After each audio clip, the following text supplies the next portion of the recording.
Belum ketemu. Tidak ada bapak guys. Ini di mana kok?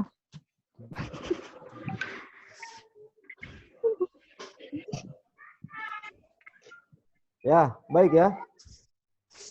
Ya, Pak.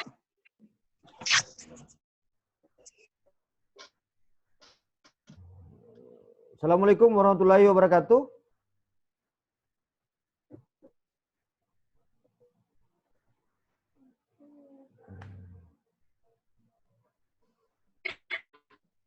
Assalamualaikum warahmatullahi wabarakatuh.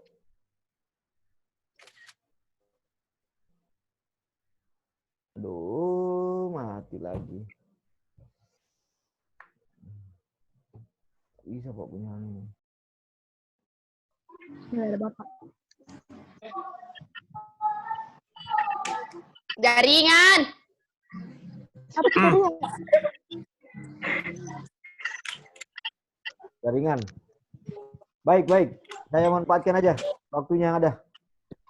Iya Pak. Assalamualaikum warahmatullahi wabarakatuh. Waalaikumsalam warahmatullahi wabarakatuh. Alhamdulillahirabbil alamin bahwa pada malam hari ini ya kita melaksanakan perkuliahan online ya. Kelas C17 ya. Yang mana kelas ini adalah saya juga sebagai salah satu dosen pengampunya ya. Sebagai dosen pengampunya sesuai dengan RPS yang pernah saya sampaikan kepada kalian bahwa di pertemuan kelima ini materinya tentang subjek dan objek tindak pidana ya. Baik, saya ingatkan ke kalian lagi ya. Suaranya semua saya mute dulu ya. Suaranya semua saya mute dulu ya. Supaya jangan mengganggu saya ya, karena ini juga jaringan tidak bagus ya.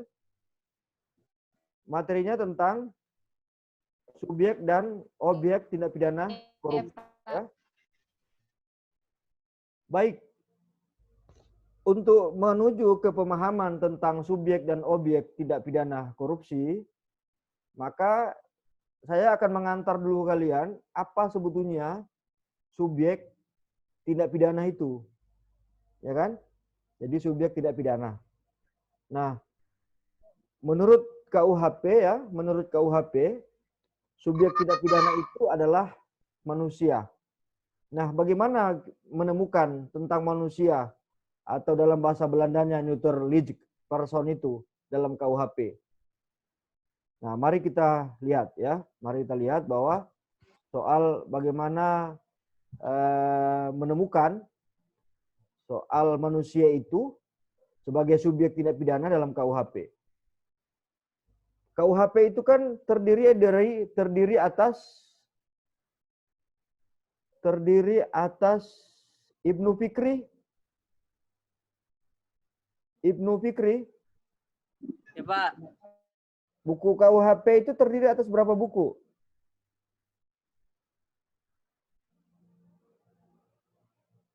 Ibnu Fikri. Mana Ibnu Fikri? Buku KUHP itu terdiri atas berapa buku? Aziza, mana Aziza? Aziza, mana ini? Iya, Pak. Buku KUHP terdiri atas berapa buku? Kalau tidak salah 3, Pak. Kenapa kalau tidak salah? Nggak bisa jawab begitu. Terdiri atas 3 buku. Buku satu tentang Ibnu Fikri, Pak. Ya, Ibnu Fikri. Ayo, KUHP terdiri atas 3 buku, Pak. Ya, buku 1 tentang ketentuan umum. Buku 2 larangan. Pelanggaran. Pelanggaran. Buku 3 tentang Buku 3 kejahatan. Siapa yang mau kasih betul? Muhammad Ilham. Ya. Ya, buku 1 tentang Buku 1. Enggak.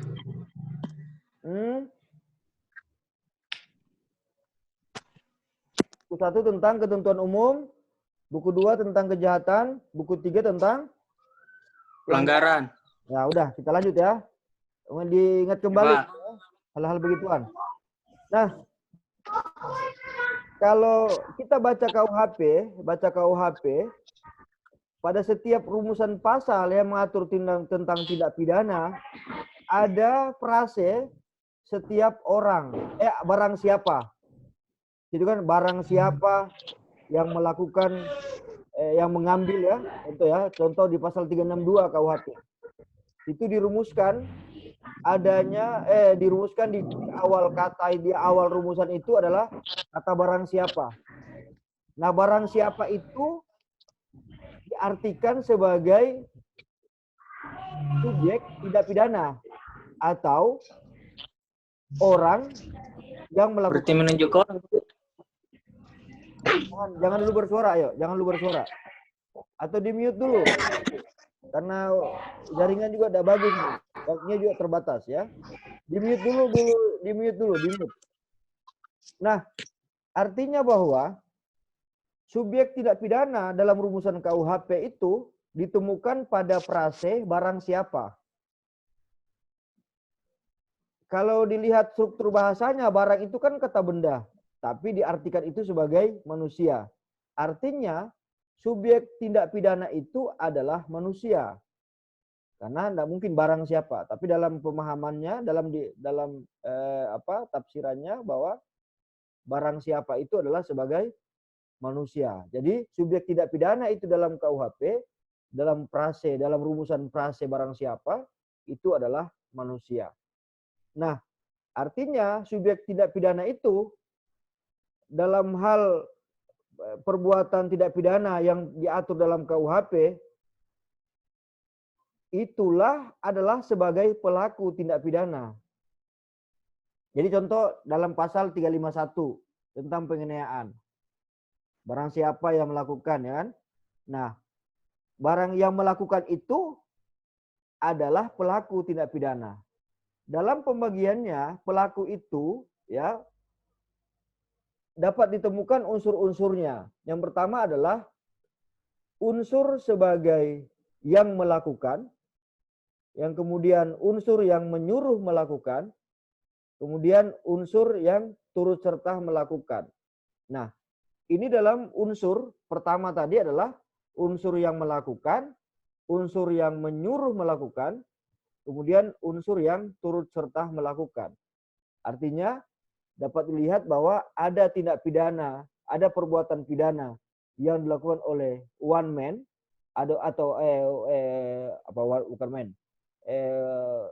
one people ya, satu orang, kan? Kemudian ada yang lebih dari satu orang. Jadi kalau mereka yang melakukan adalah bisa saja sendiri, yang menyuruh melakukan berarti ada dua orang, ada lebih dari satu, begitupun yang turut serta melakukan itu lebih dari satu. Kemudian yang kedua adalah mereka yang memberi, menjanjikan sesuatu dengan yang menyalahgunakan kekuasaan atau martabat. Nah, ini kalian garis bawahi. Karena nanti ada korelasinya dengan tindak pidana korupsi, subjek tindak pidana korupsi. Jadi, mereka yang memberi, menjanjikan sesuatu dengan menyalahgunakan kekuasaan dan martabat, dengan kekerasan, ancaman, atau penyesatan. Ini dengan memberi kesempatan, sarana, keterangan, serta menganjurkan orang lain supaya melakukan perbuatan. Artinya bahwa ini nanti kita garis bawahi dalam hal bagaimana memahami subjek tindak pidana korupsi itu sendiri. Yang berikut adalah, tadi saya sudah sampaikan pada unsur pertama.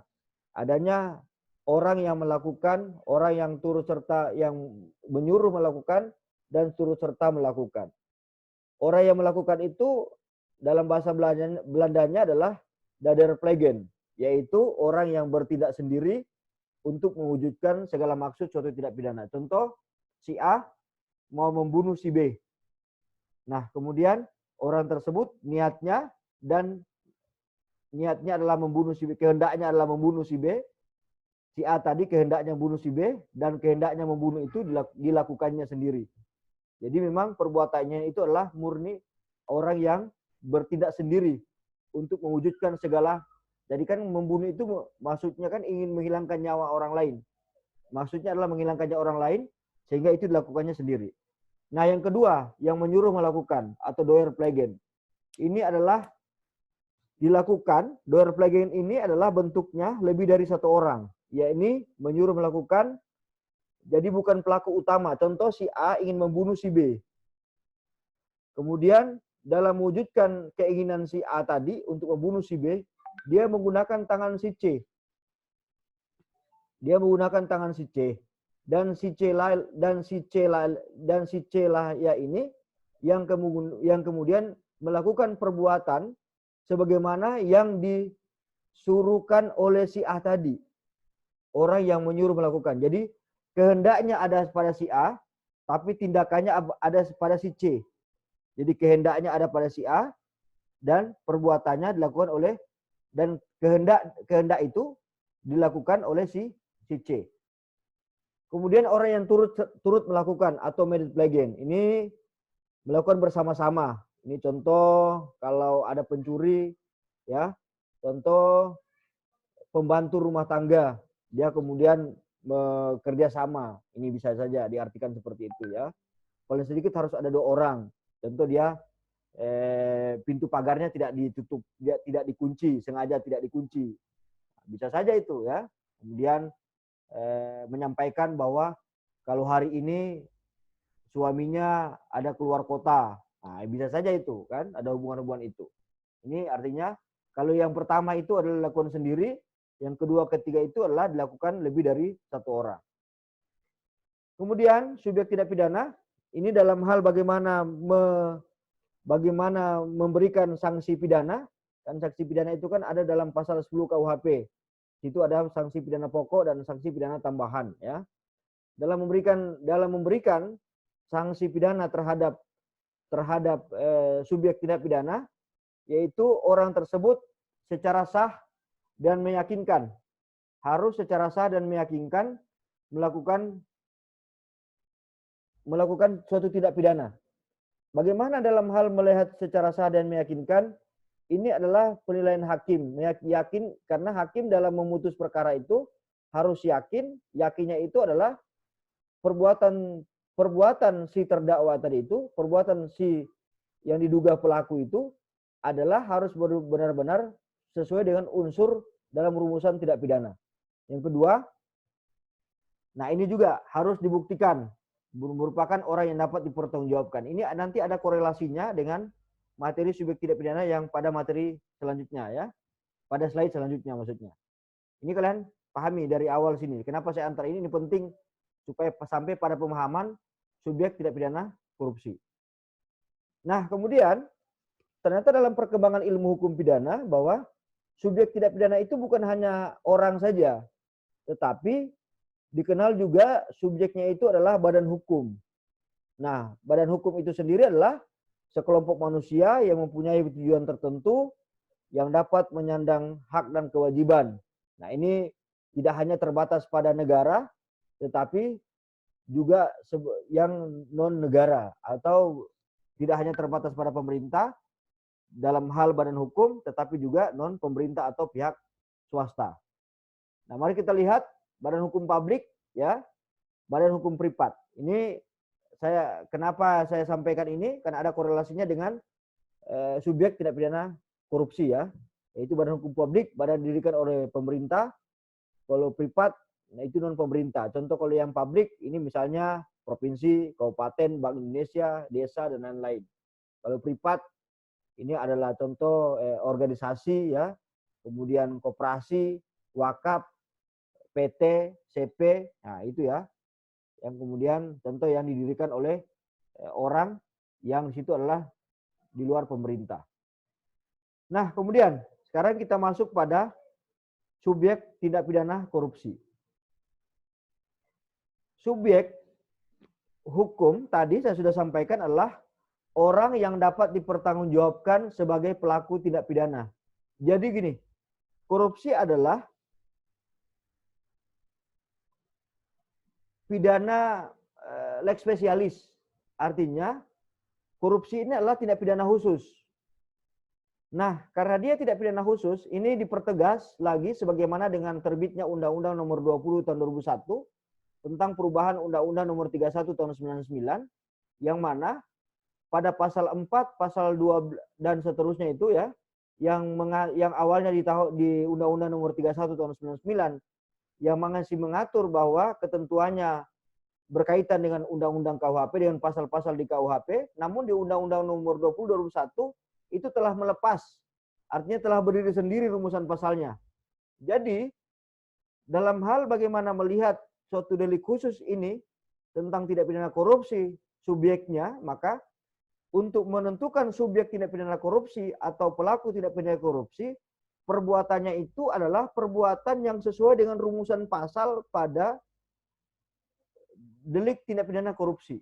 Kemarin pada pertemuan kemarin saya sudah sampaikan pada slide tentang delik tindak pidana korupsi. Nah, mari kita lihat ya. Undang-undang korupsi itu kan saya sudah sampaikan bahwa Undang-Undang Nomor 31 tahun 99 tentang pemberantasan tindak pidana korupsi yang dirubah dengan Undang-Undang Nomor 20 tahun 2001 tentang perubahan Undang-Undang Nomor 31 tahun 99 tentang pemberantasan tindak pidana korupsi. Nah, ini subjek tidak, tadi kan saya sudah sampaikan bahwa subjek tindak pidana itu adalah orang. Namun dalam rumusan pasalnya, kalau dalam KUHP dirumuskan barang siapa, pada undang-undang tidak pidana korupsi, rumusan subjek tidak pidana itu rumusannya adalah setiap orang. Jadi kalau tadi di KUHP rumusan pasalnya adalah barang siapa, rumusan subjeknya adalah barang siapa, perasenya adalah barang siapa, pada undang-undang tidak pidana korupsi, rumusannya adalah setiap orang. Nah, mari kita lihat pada ketentuan pasal 1 ayat 3. Setiap orang adalah perseorangan atau termasuk korporasi. Jadi subjek tindak pidana korupsi, kalau kita mengacu pada pasal 1 ayat 3, subjeknya itu adalah orang perseorangan dan korporasi. Oke? Jadi kalau mengacu pada pasal 1 ayat 3 Undang-Undang Nomor 31 tahun 99 ya. Undang-Undang Nomor 1 tahun 31 tahun 99, maka subjek tidak pidana korporasi itu, korupsi itu pada pasal 1 ayat 3 adalah orang, dalam pengertiannya adalah, dalam rumusannya adalah orang perseorangan atau termasuk korporasi. Jadi bisa saja karena bahasanya adalah atau, yang subjeknya adalah setiap orang, orang perseorangan atau korporasi. Bisa saja orang perorangan atau bisa saja korporasi. Atau bisa kedua-duanya antara orang dan korporasi. Ini karena dia bicara atau ini. Nah kemudian pada rumusan pasal 1 ayat 1, apa itu korporasi? Nah ini dirumuskan. Korporasi adalah kumpulan orang dan atau kekayaan. Nah ini berhubungan tadi dengan subjek tidak pidana badan hukum. Nah, kumpulan orang atau kekayaan yang terorganisasi. Baik yang merupakan badan hukum maupun bukan yang berbadan hukum. Contoh tadi yang berbadan hukum publik dan badan hukum privat. Nah, yang tidak berbadan hukum, ya kan masih ada organisasi yang kemudian hari ini yang tidak punya legalitas, namun itu bisa juga dimasukkan dalam pemahaman korporasi. Contoh ya, organisasi namun mereka punya struktur walaupun belum daftar ke badan hukum, tapi karena dalam rumusan pasalnya ini adalah yang berbadan hukum maupun yang tidak berbadan hukum. Nanti mari kita lihat bagaimana korelasinya ini dalam hal bagaimana melihat struktur subjek tidak pidana korupsi ini. Nah, artinya bahwa subjek tidak pidana ini selain tadi orang perorangan adalah korporasi yang dimana diatur dalam pasal 1 ayat 1 Undang-Undang Nomor 31 tahun 99. Nah, selain itu ada pemahaman pada pasal 1 ayat 2 Nomor 31. Ada rumusan yang diatur dalam pasal 1 ayat 2 yaitu tentang pengertian pegawai negeri. Nah, kenapa ada rumusan pasal tentang pegawai negeri? Ingat bahwa dalam rumusan pasal 2 Undang-Undang Nomor 31 tahun 99 atau rumusan pasal 3 ya, rumusan pasal 3 itu diatur tentang pegawai negeri. Kenapa ini? Karena